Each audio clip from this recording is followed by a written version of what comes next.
going on, everybody? My name's Dan and this is TTM Design. Welcome to another build video. So today we're putting together the T-16 Skyhopper from Star Wars. I started this out a few weeks back, right as the Kenobi series was starting. I saw him with it, I saw the toy, I recognized it from New Hope, and I've seen it throughout Star Wars, all the shows that you can watch.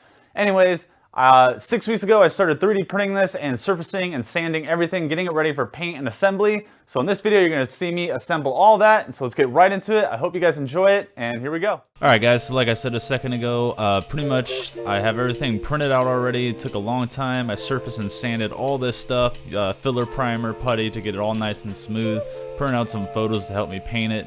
So here we go. We just started off the process of painting. Right there I kind of made a mess and squirted ink all over my laser cutter.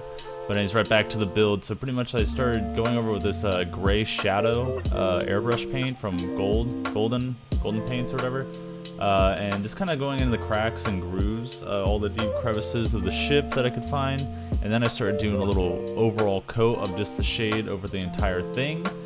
Just to give it some color and some good foundation to start off here for weathering and getting the main color. So here's just a quick time lapse of going through all this stuff. You know, this is a new ship that I'm kind of a big fan of now. I really am into the Imperial Shuttle, and this one has a lot to that. And then once I kind of saw on a Kenobi, and I don't know, the show made me want to build this, so that's kind of why this is all happening.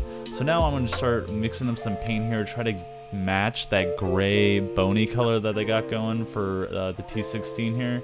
And now what I'm doing, I'm kind of, since I already did all the shading and the cracks and stuff, I kind of work from the center outward, trying not to get super close to any of those cracks so we can keep the nice dark colors in there to give it some nice depth and just give it some more life and make it look real.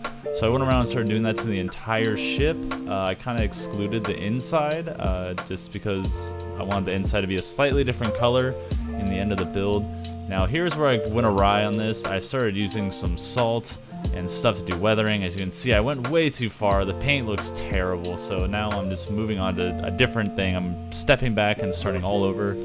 In that meantime, I kind of just put together this brown seat, and then once I had fixed the paint and we got it back to where I wanted to, I went ahead and started taping off and doing the red stripe on the top of the upper wing there, just to get it, you know, closer to the paint job, closer to the real thing that was sold. Kind of did a two-tone on the panels. Now here we have all the parts, pretty much all painted, and I started going ahead and doing some assembly on these. Only thing else I had to do is do a little bit of dry brushing and painting on some of the smaller pieces, all by hand, before I started assembling it, kind of getting the guns ready and some washes on them. Just weathering up a few things before I went full on putting the interior in, and you know, just getting that front nose piece in there before anything else. And yeah, so here we go. This is the first little pass of just a little more weathering, and then also just assembling everything. And see, I painted up the engine a little bit with more detail. Off screen, laser cut all this wood to stack up so I could have a nice thick base. I didn't have any thick wood, and I didn't want to buy any, and have a lot of wood, and I will be moving soon, so I'm trying to get rid of what I have. And so I have this windshield piece that I did SLA print out of the resin bath. Now it came out really nice, and I had to do some polishing to get it kind of that clear, but based off the way I assembled this thing, it definitely was not going in there how I had it. So off camera I just laser cut some acrylic and made the glass that way. And now we go ahead and start weathering with the pastels, kind of just again going into all the cracks and crevices, adding like oil streaks, heat mark streaks, like going the direction that you'd be flying in the wind. Just all the little dirt, just trying to give it as much life as possible. And then I want to add a little of my own detail by adding these like tubing, this like cloth covered tubing and wire covered. So I did that, and then I put that inside and did a little bit of washing on that. And then I went ahead and got some pink foam and glued it all together and started working on the base. Now I wanted to add a little more support for the pole that I'll be holding up the ship, so I started pretty much making some rocks, and then I had already drilled the center hole into the base of the wood. And as you can see, I kind of just started gluing everything down, and I kind of shaped the rocks as I needed to.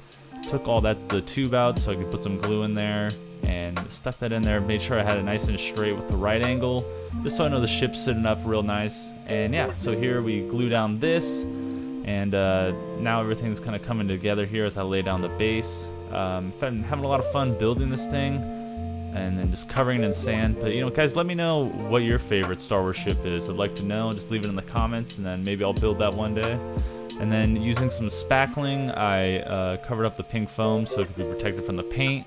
And then give it a nice light tan, or a prime, and then a nice, very light tan paint, and then going ahead with this like orange, brown, golden wash I have to start building up the foundation for the tan.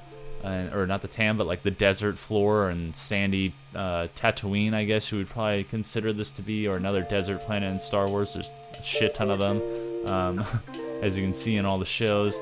And so pretty much, as you can see, I kind of jumped ahead, but a lot of washes and dry brushing and weathering and pastels to get up to this kind of rock tone and then have a different kind of tone for the ground. I figured that looked more natural and realistic. And then to add a little nice fine touch, you know, just paint up the sides nice and black and finish it off. Get a nice felt base laser cut out to put on the bottom so it's nice and soft, not going to be scratching up wherever you may display this. Adding a little bit of a signature and a title. Just the T-16 is what I called it. And then the final step, putting some glue into the whole of the main whole ship, putting it on the peg, and pretty much finalizing the entire build. Now this is a lot of fun. I hope you guys enjoyed it. Check out these cool detail shots, and I'll see you in a little bit here.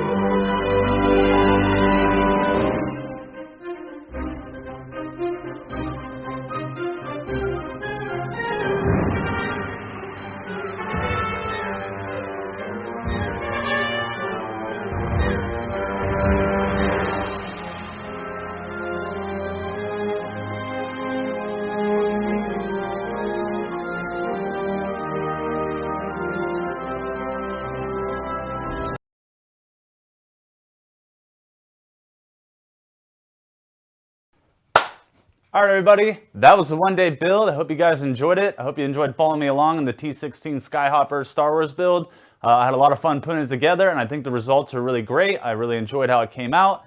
So if you could please just like, comment, or subscribe to this video, I'd highly appreciate it.